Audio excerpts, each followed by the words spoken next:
नमस्कार। ज्योतिष संसार देखने वाले सभी दर्शकों का मैं पंडित राजन शर्मा हार्दिक अभिनंदन करता हूँ।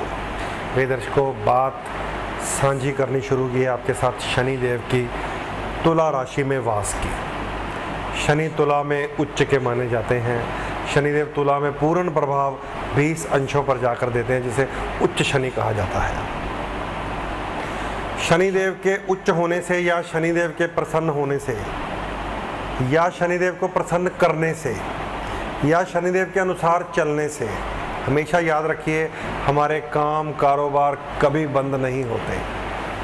शनिदेव का सबसे उत्तम उपहार भवन है। भवन, हाउस, होम, मकान। बहुत सारे लोगों की इच्छाएं पूर्ण करेंगे शनिदेव तुला राशि में वास करके। जिनके पास घर नहीं है उनका घर बनवा देते हैं। शनिदेव का उत्तम गिफ्ट है वाहन, यानी कि गाड़ी, कार, क्योंकि लोहे की मानी जाती है। सारी बातों के ऊपर आप ध्यान दें, क्योंकि ज्योतिष के साथ जुड़ी हुई हैं सारी बातें। उच्च के शनि हमें भूमि और भवन और वाहन प्रदान करने की क्षमता रखते हैं। तो शनि उच्च के हों तुला राशि में, हम शनिदेव को प्रसन्न कर रहे हों, हमें सारी विधियां पता हों, हमें हमारी जन्मपत्री में शनिदेव की स्थिति पता हो, हमें गोचर में कब शनिदेव ने कमज़ोर पड़ना है। जैसे मैंने आपको बता दिया है कि शनि वृश्चिक राशि से, माफ़ कीजिएगा, तुला राशि में भी मंगल से मिलेंगे 14 अगस्त से। फिर से अंगारक दोष लग जाएगा। शनि अस्त हो जाएंगे 8 अक्टूबर से। शनिदेव को कमज़ोर माना जाता है। शनि वक्री हो जाएंगे अगले साल 18 फरवरी 2013 से। शनिदेव की शक्ति क्षीण मानी जाती है। शनि राहु के साथ मिल जाएंगे। शनि इसी वर्ष 23 दिसंबर 2012 से राहु के साथ मिल जाएंगे। शनिदेव की शक्ति थोड़ी क्षीण मानी जाती है। इसे हमने समझ लिया है, अब मैंने आपको नोट भी करवा दिया है, क्योंकि ये सारे इवेंट तुला राशि में होने हैं। तुला में ही मंगल से मिलना है, तुला में ही शनिदेव ने अस्त होना है, तुला में ही शनिदेव ने वक्री होना है, तुला में ही शनिदेव राहु के साथ लगभग, नोट कर लीजिए, 23 दिसंबर 2012 से 12 जुलाई 2014 तक मिले रहेंगे। क्योंकि राहु की चाल है 18 महीनों की, 1.5 वर्ष की, तो शनि की चाल है 2.5 वर्ष की। इसका मतलब राहु की चाल छोटी है शनिदेव से। राहु फिर तुला राशि में ही रहेगा जब तक शनिदेव तुला राशि में रहेंगे। तो राहु और शनि का प्रेत श्राप भी तुला राशि में रहेगा, इसे नोट कर लीजिए। क्योंकि तुला राशि में हम कहेंगे उच्च है शनि, आप कहेंगे हमें लाभ नहीं मिल रहा, तो उसके पीछे के राज मैंने खोल दिए हैं। ये मैंने इसलिए चैनल पे बताई हैं बातें, क्योंकि बहुत सी कुंडलियों में शनि तुला में उच्च के हैं और लोग आपको भटका देते हैं, लकीर के फकीर टाइप ज्योतिषी। अभी अभी मैंने आपको बताया कि मंगल और शनि अंगारक दोष बन जाता है, क्योंकि मंगल अग्नि है, शनि तेल है। जब ये दोनों मिलते हैं एक राशि में और भड़का देते हैं मंगल को।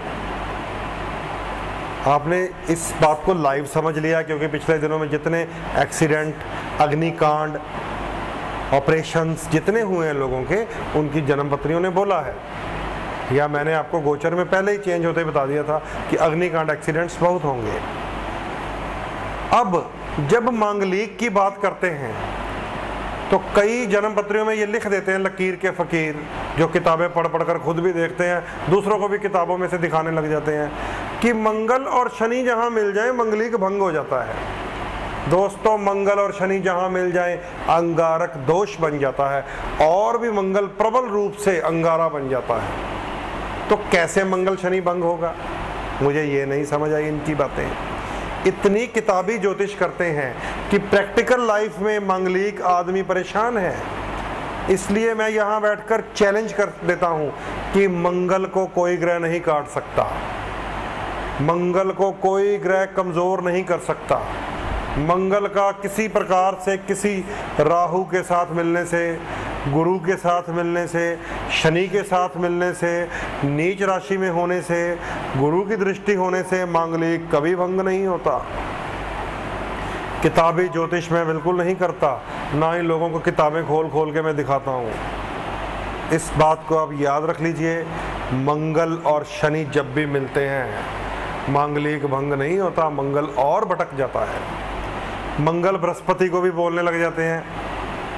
शनि के टॉपिक में मंगल जी आ गए हैं, इस कारण कि लोगों में बहुत बड़ी भ्रांतियां फैलाई जा रही हैं, लोगों में बहुत गलत फहमियाँ फैलाई जा रही हैं। बहुत सारे लोग अब अपनी जन्म पत्रियाँ मिलाने लग जाते हैं फिर कि भाई मेरा तो कट गया मंगल, और बहुत सारे लोग फिर डाइवोर्स, तलाक की जब स्थिति पर पहुंचते हैं, उस लकीर के फकीर ज्योतिषी को ही फिर फटकार भी लगाते हैं कि इस शख्स ने जीवन बर्बाद कर दिया, इसने बताया था कुंडली मिलती है, इसने कहा था मंगल कटता है। प्रिय मित्रों, याद रख लीजिए, जन्म पत्री में कई ऐसी चीज़ें होती हैं कि गुण मिले चाहे ना मिले, हमें सेहत का घर, हमें संतान का घर, हमें काम शक्ति का भाव देखना पड़ेगा, हमें इन सब स्थितियों को समझना पड़ता है। तो कई चीज़ें होती हैं जन्म पत्री मिलाते हुए। फिर भी 100 बात की एक बात ये नोट कर लीजिए, मंगल को कोई ग्रह काट नहीं सकता, मंगल की शक्ति कोई ग्रह क्षीण नहीं कर सकता। अगर जन्म पत्री के पहले, चौथे, 7वें, 8वें और 12वें घर में मंगल आ गया, यहाँ तक कि दूसरे घर में भी हमने मंगल को एक अंगारा बनते देखा है, पहले, चौथे, 7वें, 8वें और 12वें घर में मंगल आ गया तो उसकी शक्ति को कोई शनि, कोई बृहस्पति, कोई राहु काट नहीं सकता। इस भ्रांति से आपको बाहर निकलना पड़ेगा, किताबी ज्योतिष से बाहर निकलकर प्रैक्टिकल लाइफ को आपको समझना पड़ेगा। तो बात शनि के साथ ही जुड़ी हुई है। मैंने आपको समझा दिया है कि तुला राशि में शनि एक अच्छा प्लेटफॉर्म देने आ गए हैं, क्योंकि बीच में वक्री होंगे, अस्त होंगे, बीच में राहु के साथ मिलेंगे, बीच में मंगल के साथ मिलेंगे, उनकी शक्ति क्षीण होती है, उन्हें प्रसन्न करके रखें। शनि का रतन नीलम अब सब पहन सकते हैं जिनकी जन्म पत्रियां अलाउ करेंगी।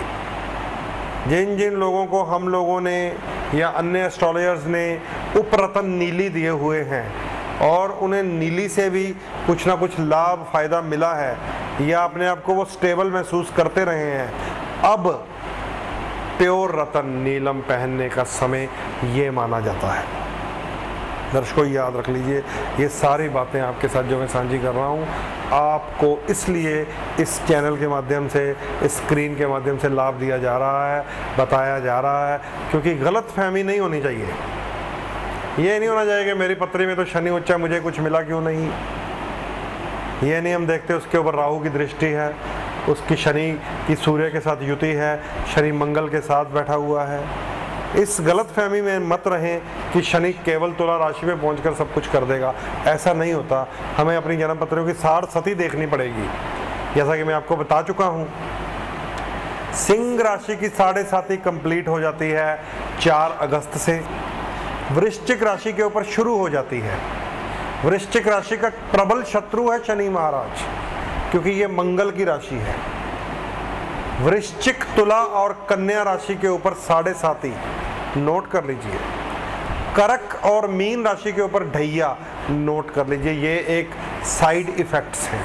ऐसे ही हमारी जन्म पत्री में एक बहुत बड़ा साइड इफेक्ट होता है जिसे काल सर्प दोष कहा जाता है। नोट कर लीजिए, ये मैं किताबी ज्योतिष नहीं कर रहा, प्रैक्टिकल बातें बता रहा हूँ आपको।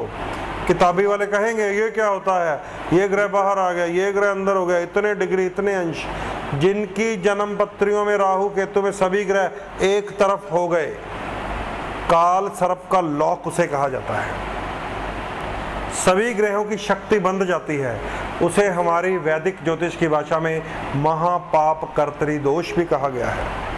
क्योंकि पाप कर्तरी दोष का मकसद होता है कि एक भाव के आसपास 2 पाप ग्रह होना।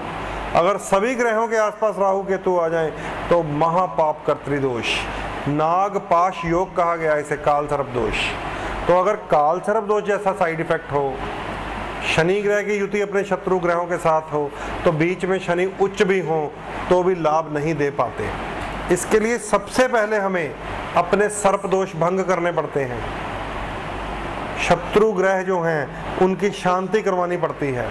फिर हमें हमारी जो स्टोन थेरेपी है, जिसे हम कलर थेरेपी के अधीन अपने लगन अनुसार अपने लग्नेश, पंचमेश और नवमेश को स्ट्रॉन्ग करते हैं। याद रख लीजिए, हमेशा त्रिकोण हमेशा स्ट्रॉन्ग की जाती है। त्रिकोण लग्नेश, पंचमेश और नवमेश को हम स्ट्रॉन्ग करते हैं। ग्रहों की प्लेसमेंट चेक की जाती है।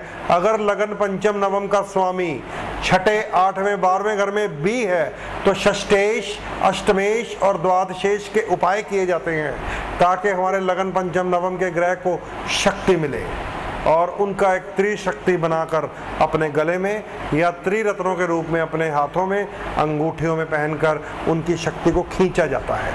ये ज्योतिष है, प्रैक्टिकल ज्योतिष। कोई किताबी बात नहीं है कि छठे, 8वें, 12वें घर में सभी ग्रह खराब हो जाते हैं। ये सब फालतू बकवास है। 8वें घर को भी गुप्त प्राप्ति का स्थान कहा गया है। छठे भाव में सूर्य, मंगल, राहु जैसे ग्रह IAS, IPS पैदा करते हैं। 12वें घर में गया शुभ ग्रह। 12वें घर में शुभ ग्रह चला जाए तो इंसान के पास लाखों करोड़ों की जायदाद होती है, विदेश में उसके संबंध होते हैं, बड़े बड़े एक्सपोर्टर 12वें भाव से बनते हैं। तो इस फालतू चक्कर से निकलना पड़ेगा। छठे, 8वें, 12वें घर से प्रैक्टिकल लाइफ को समझना पड़ेगा।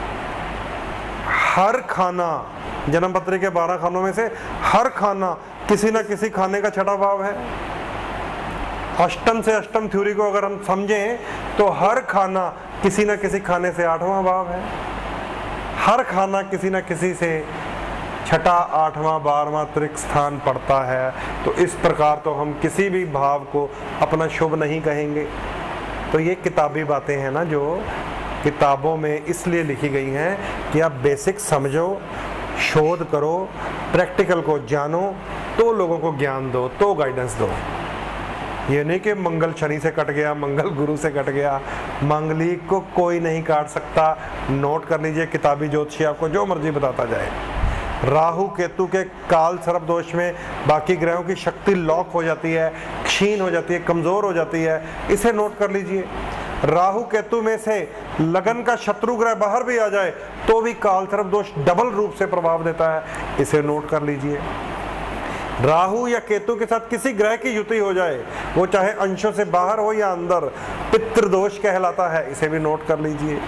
ये सारे वो साइड इफेक्ट हैं, अगर पहले इनका ध्यान रखा जाएगा, साइड इफेक्ट्स को दूर किया जाएगा, फिर जाकर हमें हमारी कलर थेरेपी जिसमें जेम्स आते हैं। जेम्स के बारे में इसलिए बार बार आपको बताना पड़ता है क्योंकि बहुत सारे लोग रत्न पहनकर अपने ग्रहों को ठीक करना चाहते हैं। या सबसे पॉपुलर विधि यही है।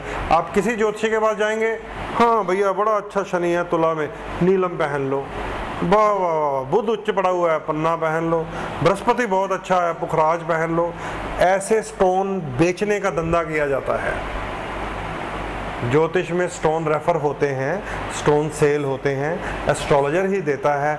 लेकिन अगर ये कहे कि शनि उच्च पड़ा है ये पहन लो, गुरु उच्च पड़ा है ये पहन लो, समझ लीजिए फिर वो स्टोन बेचने का धंधा है। जब तक इन उच्च के ग्रहों के शत्रुओं की स्थिति नहीं समझी जाएगी, जब तक लगन पंचम नवम की थ्योरी को नहीं जाना जाएगा, तब तक चाहे हमारे ग्रह उच्च पड़े हों चाहे कहीं पड़े हों, रतन सूट नहीं करते।